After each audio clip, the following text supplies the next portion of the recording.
Good morning class. Last class में हमने GST का डी पार्ट तक डिस्कस किया था, जिसमें journal entries of transactions on which GST is charged and is output GST. जब आपके पास कैश रिसीव होता है, सेल से गुड्स सोल्ड किए जाते हैं, तो जो ये जीएसटी आता है उसे हम आउटपुट जीएसटी के नाम से क्रेडिट करते हैं। ऐसे रेंट रिसीव्ड, कमीशन रिसीव्ड, ये सारे टॉपिक्स हमने लास्ट क्लास में डिस्कस कर लिए थे। अब नेक्स्ट टॉपिक है ई पार्ट, जो है वो है हमारा regarding general entries of transactions on which GST, CGST and SGST is paid but input credit is not allowed. लेकिन उसके ऊपर इनपुट क्रेडिट अलाउड नहीं है, यानी हम जीएसटी पे कर रहे हैं। क्या होता है बेटा कि जब हम इसके लिए ट्रांजैक्शन है फूड एंड बेवरेजेस एक्सपेंसेस, जब कोई कंपनी, जब कोई बिजनेस अपनी बिजनेस प्रमोशन के लिए अपने क्लाइंट्स के साथ, कस्टमर्स के साथ मीटिंग करते हैं, होटल्स में जाते हैं, डिनर करते हैं, तो कुछ भी जो खर्चा आता है उस बिल में जीएसटी भी होता है। लेकिन वो जो खर्चा है फूड पर या बेवरेजेस पर, उस खर्चे के लिए हम जीएसटी पे कर रहे हैं, लेकिन इस जीएसटी की एंट्री के लिए हम अपनी अकाउंटिंग में इनपुट जीएसटी करके डेबिट नहीं करेंगे। क्यों नहीं करेंगे? क्योंकि इस इनपुट जीएसटी के अगेंस्ट हमें क्रेडिट अलाउड नहीं है। इसका मतलब आपको सेट ऑफ एंट्री में समझ आएगा। अभी बस आप इतना समझिए कि इन खर्चों के लिए जब हम कस्टमर्स के ऊपर खर्च करते हैं, क्लाइंट्स के ऊपर खर्च करते हैं, तो जो जीएसटी पे करते हैं उसको अलग से नहीं दिखाया जाता है। ठीक है, जैसे आप हल्दीराम गए, वहाँ आपने डिनर किया या लंच किया, तो उसके ऊपर 10,000 रुपये का बिल आया, जीएसटी लगाकर वो सपोज कीजिए आपका 11,800 का बन गया, तो आप सीधा यहाँ एंट्री में करेंगे बिजनेस प्रमोशन एक्सपेंसेस 11,800। आप अलग अलग एंट्री नहीं करेंगे कि इतने का बिल था, इतने का जीएसटी है। एक ये ऐसा खर्चा है जिसके ऊपर आप इनपुट जीएसटी की अलग से नहीं दिखाते हैं, टोटल में ही ले लेते हैं। Business promotion expenses account debit to cash account. ठीक है, ये हो गया आपका ई पार्ट। अब नेक्स्ट है आपका एफ पार्ट। इसमें क्या है? Journal entries of transaction on which GST, CG, SG और IG is paid under reverse charge. इसका मतलब है कि जब हम कुछ ऐसे खर्चे हैं जिनकी पेमेंट हम करते हैं, जैसे आपने गुड्स परचेज किया तरुण से, तो आप एंट्री करते हैं purchase account debit, GST account debit to Tarun, यानी वो सारा पैसा जीएसटी का आप तरुण को दे देते हैं। ठीक है, अब तरुण उस पैसे को गवर्नमेंट को देता है, लेकिन यहाँ पर कुछ खर्चे ऐसे हैं जिनका पेमेंट आप डायरेक्ट नहीं करते हैं, बल्कि डायरेक्ट गवर्नमेंट को देते हैं। जैसे payment of fee to lawyer for use of copyright. अब इनकी पेमेंट करने की, आपने कोई वकील किया, उसको आपने पैसा देना है, फीस देनी है, तो उसके ऊपर जीएसटी लगा। तो प्रोफेशनल फ़ी अकाउंट डेबिट, जैसे आपने उसको 5,000 फीस दी, तो professional fee account debit to cash, यहाँ एंट्री आ गई। उसके ऊपर जो जीएसटी लगा, उस जीएसटी की एंट्री आप अलग से करेंगे, इसके साथ कंबाइन नहीं करेंगे, क्योंकि ये जीएसटी आप डायरेक्ट किसको पे कर रहे हैं? गवर्नमेंट को पे कर रहे हैं। So input CGST, input SGST to cash. ये दो ट्रांजैक्शंस ऐसी हैं जिसे आपको ध्यान में रखना पड़ेगा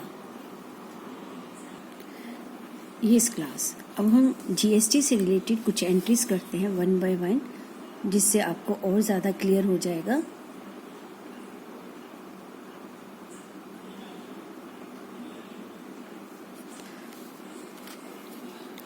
पास journal entries in the books of Raman for the following transactions. Purchase goods from Sanjeev से माल खरीदा 40,000 का, less 10% discount plus CGST and SGST at 9% each. अब यहाँ गुड्स खरीदे हैं संजीव से, लेकिन ये कहीं नहीं लिखा कि कैश खरीदा है। जब कुछ नहीं लिखा हो तो हम ये मान के चलते हैं कि ये परचेजेस उधार की हैं। तो गुड्स परचेज किए संजीव से, सिंपल जनरल एंट्री क्या होती? Purchases to Sanjeev. लेकिन अब इस जर्नल एंट्री के अंदर हमें जीएसटी भी दिखाना है। जीएसटी पे किसको करना है? संजीव को। तो एंट्री कैसे करेंगे? यस क्लास, आपने 40,000 की गुड्स परचेज करे संजीव से, 10% ट्रेड डिस्काउंट उसे लेस कर देते हैं। जो फिगर आती है उसमें हम CGST और SGST ऐड करेंगे, क्योंकि इसके ऊपर हमें टैक्स देना है। ये हमारी परचेजेज हैं। ट्रेड डिस्काउंट को बुक्स में नहीं दिखाया जाता, ये बात हम पहले भी डिस्कस कर चुके हैं। ठीक है, तो हम ये मानेंगे कि हमारी परचेजेज 36,000 की हैं। इस पे 9% निकाला, इतना आया, इसी पर 9% ये, तो संजीव को 42,480 रुपीज़ की पेमेंट करनी है। ठीक है, तो अब एंट्री कैसे होगी? परचेजेज अकाउंट डेबिट 36,000, जीएसटी पे करना है। इनपुट आएगा, जब हम पेमेंट करते हैं तो इनपुट CGST लिखा 3240 टू संजीव, क्योंकि अभी हमने पैसा दिया नहीं है, देना है, ये क्वेश्चन में गिवन है। ठीक है, क्योंकि संजीव से खरीदा, कैश के बारे में कुछ नहीं लिखा, तो संजीव को कितना देना है, इन सब का टोटल करेंगे तो 42,480। ठीक है, इस तरह से आपको इनपुट जीएसटी परचेज पर लगा। अगली ट्रांजैक्शन है परचेज्ड गुड्स फ्रॉम विजय 60,000, 60,000 का माल खरीदा, लेस ट्रेड डिस्काउंट 10%। तो 60,000 में 60,000 का ही 10% 6,000 लेस कर देंगे, तो हमारे पास फिगर आ गई 54,000 की, plus CGST SGST at the rate of 9% each, paid by cheque. अब यहाँ पर आप पेमेंट चेक से कर रहे हैं, गिवन है, जबकि ऊपर वाले में कुछ भी दिया नहीं था। ठीक है, तो एंट्री कैसे करेंगे इसकी? परचेजेज अकाउंट डेबिट 54,000, क्योंकि ट्रेड डिस्काउंट माइनस करने के बाद 54,000 है, और परचेजेज पर इनपुट लगता है। इनपुट CGST निकाला, 54,000 का 9% निकालोगे तो ये फिगर आएगी। अब ये सारा पैसा बैंक से पे किया, क्वेश्चन में गिवन था, तो हमने टू बैंक 63,720। अगर उधार खरीदते हैं तो जैसे संजीव का नाम आ गया था, सेम एंट्री है। ठीक है, ये उधार की है, ये पेमेंट करने की है, तो टू बैंक आ जाएगा यहाँ पर। नेक्स्ट एंट्री है हमारी थर्ड एंट्री। थर्ड एंट्री है परचेज गुड्स फ्रॉम हरी, हरी से 1 लाख रुपए का माल खरीदा, लेस 10% ट्रेड डिस्काउंट। तो इसका 10% माइनस किया, तो इसका मतलब परचेजेस 90,000 की हो गई, plus CG and SGST 9%, same वैसा ही हुआ। पेड बाय चेक, चेक से पेमेंट करी इमीडिएटली उसी वक्त, एंड अवेल्ड 2% कैश डिस्काउंट, और उसकी वजह से इमीडिएटली पेमेंट की वजह से 2% कैश डिस्काउंट मिला। ठीक है, इसके लिए बेटा आपको एक फॉर्मूला याद रखना है, ध्यान रखना है, उसी से फिर इसकी एंट्री करेंगे। इस ट्रांजैक्शन के हिसाब से आपने 1 लाख के गुड्स परचेज करे, 10% ट्रेड डिस्काउंट दिया, इसका मतलब परचेजेस ट्रेड डिस्काउंट के बाद परचेजेस कितनी रह गई? 90,000 की। अब इसमें क्वेश्चन में लिखा है कि ये इमीडिएटली पेमेंट कर रहे हैं 90,000 की पेमेंट, तो इमीडिएटली पेमेंट पर उनको 1800 का डिस्काउंट मिल रहा है। इट मीन्स 90,000 में से 18% कम कर देंगे तो इमीडिएटली पेमेंट पर उनका ये जो परचेजेस का पेमेंट है वो 88,200 रह गया, और 88,200 रह गया। अब इसके ऊपर GST लगेगा। अगर हम GST पहले लगा लेते हैं बेटा, तो GST का अमाउंट इस पर निकलेगा तो कम, अगर डायरेक्ट इस पर निकालेंगे तो ज़्यादा निकलेगा, जबकि एक्चुअल पेमेंट तो 90,000 नहीं की जा रही ना। एक्चुअल पेमेंट तो 90,000 से माइनस करने के बाद, डिस्काउंट मिलने के बाद जाएगी, और इस अमाउंट के ऊपर ये परचेजेस का अमाउंट जाएगा, प्लस इसी के ऊपर आपका GST का कैलकुलेशन होगा। GST का जितना अमाउंट बनेगा वो ऐड करके नेट पेमेंट 1,04,076 पेमेंट करनी पड़ेगी।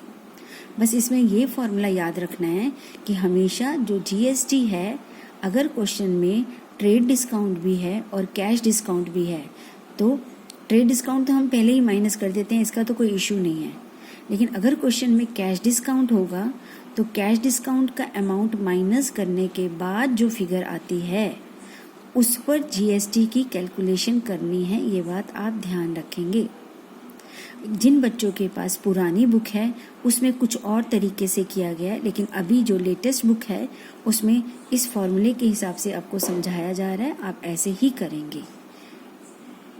ट्रेड डिस्काउंट माइनस करने के बाद हमारी नेट परचेजेस आ जाती हैं, क्योंकि ट्रेड डिस्काउंट दिखाना नहीं। उसके बाद अगर कैश डिस्काउंट नहीं होता तो डायरेक्ट इस पर जीएसटी लगता, लेकिन क्वेश्चन में कैश डिस्काउंट है क्योंकि पेमेंट इमीडिएटली की जा रही है, तो कितना डिस्काउंट है वो माइनस करेंगे। ये परचेज अमाउंट के ऊपर हमारा अब ये जीएसटी लगेगा, ठीक है। अब ट्रेड डिस्काउंट के बाद वाली फिगर या तो परचेज होती है, अगर परचेजेज हैं, अगर सेल कर रहे हैं तो सेल होती है। तो इस क्वेश्चन में ये परचेजेज आ गया, ये डिस्काउंट आ गया, ये आपकी जीएसटी आ गई, और आप फाइनली आप इतनी पेमेंट कर रहे हैं। अब इसको एंट्री में कैसे दिखाएं? Entry purchases account debit 90,000, input CG और एसडी 79 ये, और जब हम परचेज कर रहे हैं पेमेंट में डिस्काउंट मिल रहा है तो डिस्काउंट बिजनेस के लिए प्रॉफिट है, उसे क्रेडिट करते हैं। टू बैंक और टू डिस्काउंट रिसीव्ड, बैंक में पेमेंट 104076 और टू डिस्काउंट कितना है 1800। एंट्री तो आपको पहले से ही याद होनी चाहिए, पिछले चैप्टर में जब हमने करी थी, बस हमने यहाँ जीएसटी ही ऐड करा है और किसका कितना अमाउंट बनेगा उसके लिए यहाँ पर मैंने आपको कैलकुलेशन सिखाई थी। ट्रेड डिस्काउंट माइनस किया, ये हमारा कैश डिस्काउंट है, जीएसटी है, टोटल फाइनल पेमेंट ये, इसी के बेस पर ये हमारी एंट्री की गई है, ठीक है। अब आता है fourth transaction number 4, purchase goods from Tarun 1 lakh, 10% trade discount plus CGST 9% each. अब यहाँ तक क्वेश्चन बिल्कुल ऊपर वाले के सेम है। Paid half the amount by cheque immediately and avail 2% cash discount. बस फ़र्क इतना है कि इस क्वेश्चन में आपको हाफ अमाउंट पे करना है, ऊपर वाले में सारा पैसा कर दिया था पे, तो इसका मतलब है यहाँ हाफ अमाउंट पर डिस्काउंट मिलेगा, राइट। अब मैंने मॉर्निंग में आपको क्लास में ये भी बताया था कि हम इसको अलग अलग करके भी कर सकते हैं, लेकिन अभी मैंने जब इसका देखा न्यू वेज जो करने के थे, उन्होंने यही बोला कि इस फॉर्मूले से ही आप निकालो तो उससे जीएसटी का अमाउंट थोड़ा कम हो जाता है, राइट। तो अब जो मैं आपको तरीका सिखा रही हूँ, इसको चाहे वो हाफ पेमेंट है, फुल पेमेंट है, जैसे भी है, आप इसी फॉर्मूले से आप करेंगे जो मैं अभी आपको बताने जा रही हूँ। इस क्वेश्चन में क्लास आपका 1 लाख रुपए की परचेजेस थी, ट्रेड डिस्काउंट माइनस करने के बाद परचेजेस कितनी रह गई, नेट परचेजेस 90,000 की। अब क्वेश्चन में लिखा है कि इस 90,000 की परचेजेस का हाफ पेमेंट जा रहा है, हाफ नहीं, तो कैश डिस्काउंट तो जो पेमेंट करते हैं उसी पर होता है ना, तो माइनस ट्रेड डिस्काउंट के बाद जो अमाउंट आया उसमें से कैश डिस्काउंट माइनस करना है। याद रखेंगे फॉर्मूला, पहले टीडी फिर सीडी माइनस करेंगे। अब सीडी का अमाउंट निकालें। उस क्वेश्चन में पहले वाले में तो मैंने 90,000 पे 2% निकाला था क्योंकि सारा पैसा जा रहा था, लेकिन यहाँ पर हाफ पेमेंट जा रही है, तो हाफ 90,000 का हाफ कितना हुआ 45,000, 45,000 का 2% 900, तो यहाँ पर हम कैश डिस्काउंट 900 माइनस करेंगे। अब 900 कैश डिस्काउंट माइनस करने के बाद हमारी फिगर क्या बचती है 89,100। 3 स्टेप में काम करना है, पहले ट्रेड डिस्काउंट माइनस करके नेट परचेजेस जितना भी हमारा आ रहा है वो आ जाएगा, फिर कैश डिस्काउंट माइनस करना है, फिर जो फिगर आएगी उसमें जीएसटी प्लस करने हैं। जीएसटी 9% इसका निकालेंगे, इसका भी 9% निकालेंगे, तो टोटल अमाउंट आ जाता है हमारा 1,05,138। अब इस क्वेश्चन में हमें थोड़ा कुछ ध्यान रखना है, वो ये ध्यान रखना है कि यहाँ ये जो फिगर है 900 का डिस्काउंट माइनस करने के बाद है, ठीक है। अगर हम डिस्काउंट माइनस ना करें तो ये फिगर कैसे कैलकुलेट होगी 1,05,138 अपॉन 900, तो टोटल 1,06,038 है। अब क्वेश्चन में ये लिखा है कि इसकी हाफ पेमेंट जा रही है, तो इसका हाफ करेंगे पहले, इसका हाफ करने के बाद ये फिगर आएगी, इस फिगर में से अब ये इसका हाफ करने के बाद इतना डिस्काउंट है 900 का, इसमें से 900 डिस्काउंट माइनस करने के बाद ये पेमेंट जानी है आपकी, इन हाफ पेमेंट जीएसटी को मिलाकर, ठीक है। यस क्लास, तो एक बार फिर से रिवाइज कर लेंगे। यहाँ तक तो आप सबको क्लियर है, कैश डिस्काउंट के बाद जीएसटी लगता है। इस क्वेश्चन में क्योंकि पार्टली पेमेंट है, पार्टली पेमेंट यानी कुछ हिस्सा पे किया जा रहा है, जैसे कि हाफ, तो हाफ निकालने के लिए कि कितना, इसका हाफ नहीं देंगे, हम ये देखेंगे कि डिस्काउंट के बिना अगर हम इसको डिस्काउंट ऐड करेंगे, क्योंकि ये डिस्काउंट तो सारी फिगर पर नहीं लेना है ना, उसी फिगर पर डालना है जो पे कर रहे हैं। तो पहले इसको इसमें ऐड करेंगे तो कितनी फिगर बनेगी वो निकालेंगे, 1,06,000। फिर इसका हाफ करेंगे, क्वेश्चन में हाफ है तो हाफ करेंगे, 30% है तो 30% करेंगे, 50 है तो 50 करेंगे, जितना भी आएगा हाफ करके इसका हाफ निकाला आपने, ये फिगर आई आपकी। अब इसमें से ये पेमेंट जा रही है तो इसमें से 900 डिस्काउंट माइनस करेंगे तो पेमेंट, नेट पेमेंट पीरियड आएगा 52,119। अब इसको एंट्री में देखते हैं बेटा। परचेजेस अकाउंट डेबिट 90,000, जीएसटी दोनों का डेबिट टू बैंक अकाउंट, कितना पेमेंट जा रहा है क्योंकि हाफ जा रहा है ना, ये कैसे निकला अभी मैंने दिखाया आपको, टू डिस्काउंट, ठीक है, और टू जो नहीं जा रहा। अब ये देखिए, ये 53 जो नहीं जा रहा, ये जा रहा था डिस्काउंट के बाद, लेस करा, ये माइनस हो गया। ये सारी कैलकुलेशन अभी करी थी हमने, इसका हाफ किया, हाफ ये है जो पे कर रहे हैं, बाकी का हाफ तरुण को देना है। अभी ये जो पे करना है उसमें से इतना डिस्काउंट माइनस करके ये बना था, तो ये पेमेंट, ये डिस्काउंट 52,119 पेमेंट, ये डिस्काउंट, और ये बैलेंस बाकी है तरुण के नाम से, ठीक है। बस इसी पॉइंट में एक आपको थोड़ा ध्यान रखना है, बाकी सब पॉइंट सिंपल है। ये वो पॉइंट है जब दोनों डिस्काउंट हैं और पेमेंट, अगर सारी पेमेंट है तो कोई प्रॉब्लम नहीं, पेमेंट जब पार्टली पेमेंट होगी उस सिचुएशन में, पार्टली पेमेंट की सिचुएशन में आपको जो ये फिगर निकलेगी इसमें डिस्काउंट को प्लस करना पड़ेगा, फिर उसके बाद शेयर निकालना पड़ेगा, ठीक है। अब आता है सोल्ड गुड्स टू भुवन। अब आपने माल बेचा 40,000 का लेस ट्रेड डिस्काउंट, तो 40,000 का 10% लेस किया, 4,000 तो 36,000 हो गया, CGST SGST। अब यहाँ भुवन को माल बेचा लेकिन कैश बेचा, बैंक से बेचा, कुछ नहीं लिखा, तो हम ये मानेंगे कि ये उधार बेचा। अगर हम सिंपल जर्नल एंट्री करें तो भुवन से पैसा लेना है, भुवन डेबिट, इंक्रीज इन एसेट, और टू सेल्स, सेल हमारी क्रेडिट होती है, ठीक है, क्योंकि सेल प्रॉफिट से है, रिवेन्यू है तो रिवेन्यू को क्रेडिट किया जाता है। अब Bhuvan debit to sale simple journal entry है, लेकिन हमने यहाँ पर जीएसटी दिखाना है। अब सेल पर तो पैसा आएगा ना, तो जीएसटी आएगा, जिसको हम माल बेच रहे हैं उससे लेंगे, तो ऐसे में आउटपुट जीएसटी हो जाएगा। परचेजेस में हमने इन पर इनपुट करा था, तो इसकी एंट्री कैसे करेंगे। यस क्लास, भुवन डेबिट, भुवन से पैसा लेना है, ये फिगर आप बाद में भरेंगे, इसको नहीं भरना है अभी, क्योंकि भुवन से कितना पैसा लेना है वो तो अभी कैलकुलेट करके पता चलेगा। भुवन को सेल करी है हमने 36,000 की, 40,000 10% डिस्काउंट लेस करेंगे तो 36,000। अब इसी के ऊपर हमारा जीएसटी काउंट होगा। यहाँ मैंने सेल के साथ क्रेडिट में लिखा to output CGST, to output SGST। Sale थी 36,000, इसका 9% ये, इसका 9% ये, इनका जो टोटल करेंगे ये सारा पैसा भुवन से लेना है। तो पहले आप ये फिगर्स लिख लेंगे, फिर इसका जो टोटल आएगा वो फिगर भुवन के नाम डाली जाएगी कि भुवन से हमें इतना पैसा लेना है। अगर जीएसटी नहीं होता तो हम सिंपल एंट्री क्या करते, भुवन डेबिट टू सेल्स 36,000 से। अब जीएसटी का अमाउंट लेना है तो भुवन का अमाउंट बढ़ गया कि भुवन से ये सारा जीएसटी का अमाउंट भी लेना है, ठीक है।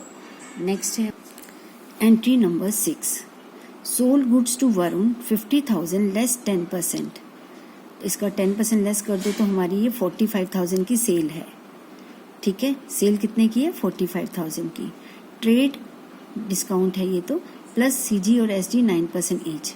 Receive cheque for the amount, और इसके लिए हमारे पास चेक आ गया, तो पैसा आया, बैंक बैलेंस बढ़ा, एसेट बढ़ी, तो बैंक अकाउंट डेबिट किससे? सेल से। अब बैंक में कितना पैसा आया इसकी एंट्री करनी है। क्लास अगर हम सिंपल एंट्री करते तो एंट्री करते bank account debit to sales, right. लेकिन यहाँ पर जीएसटी है तो हमने लिखा bank account debit to sales. Bank के आगे फिगर अभी बाद में लिखेंगे। हमें पहले सेल का अमाउंट कितना है 45,000, जीएसटी का अमाउंट 9% निकाला, इसी का 4050। अब इस दोनों इन तीनों का टोटल करके जो अमाउंट बनेगा वो पैसा आएगा। तो बैंक अकाउंट डेबिट में ये अमाउंट आएगा 53,100, ठीक है। नेक्स्ट ट्रांजेक्शन है आपकी 7, sold goods to Dev for 1 lakh less 10% trade discount plus CGST and SGST 9% each, received by cheque immediately and allowed 2% cash discount. अब इसमें सारा पैसा एक साथ मिल गया और आपने 2% कैश डिस्काउंट दे दिया। तो इसके लिए भी वही फॉर्मूला, पहले TD माइनस करोगे, फिर कैश डिस्काउंट माइनस करोगे, क्योंकि सारा पैसा मिल रहा है तो सारे पे ही लगेगा, फिर जो फिगर आएगी उसके ऊपर GST लगेगा, ठीक है। इसकी पहले वर्किंग करते हैं।